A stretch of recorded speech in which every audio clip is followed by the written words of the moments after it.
Hello mami! For today's video, tara samahan nyo nga ako muli sa ating mini vlog. For today's ganap nga, panibagong araw, panibagong magawaing bahay, serye nga na naman nga tayo. So ayan na nga, pagkatapos ko nga mag long ride dito at namalengke na nga rin ng person dahil magtatanghalian na nga rin. At pagkatapos ngayon ito, pumasok na nga ako dito sa mini grocery at ito nga lang yung nabili ko. Dahil wala nga yung hinahanap ko nga doon kaya lumabas na nga rin lang din ako. Heto na nga at nandito na nga ako sa may footbridge at dito na nga tayo sa may Kadiwa at bibili na nga tayo ng kailangan ko nga. Dahil nga ako nga ay magninilagang baboy at pati na nga at magpipito na nga rin tayo ng isda.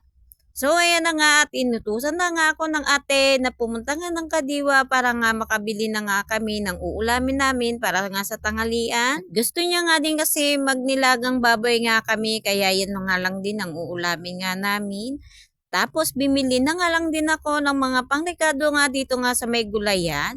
At gusto niya nga rin yung tuyo kaya bimili na nga ako ng buwad ng 1/4 nga dahil medyo mahal na nga rin ang buwad ngayon. Pagkatapos ko na nga bumili ng tuyo nga dito sa may tindahan na ito ay nag-proceed na nga ako at pumunta na nga ako dito sa may isdaan.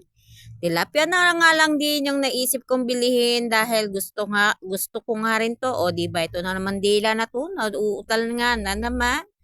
So, ayan nga, at pagpasensyahan nyo nga yung video nga natin kung medyo nga maliko. At pagkatapos ko naman bilihin, yung dapat kong bilihin, syempre, uuwi na nga yung person.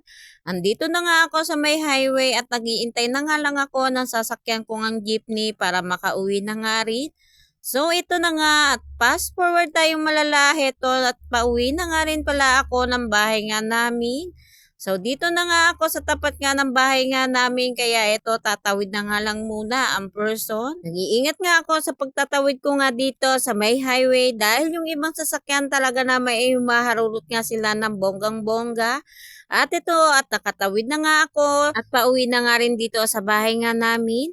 So, ayan nga, at medyo nga maputi nga dito sa amin dahil nga talaga naman umuulan nga rito ng bonggang-bongga. Heto at fast forward nga ako ng malala dahil ito at nakaluto na nga rin ako ng uulamin nga namin para sa tanghalian.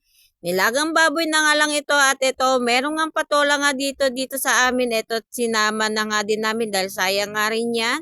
So ayan at luto na nga itong ating nilagang baboy at magpipito naman ako ng ating tilapia o di ba pang malakasang tilapia yarn. Pagkatapos ngayon ay niyakag nga ako ng ate na pumunta nga kami sa may Save dahil may bibilihin nga din daw siya.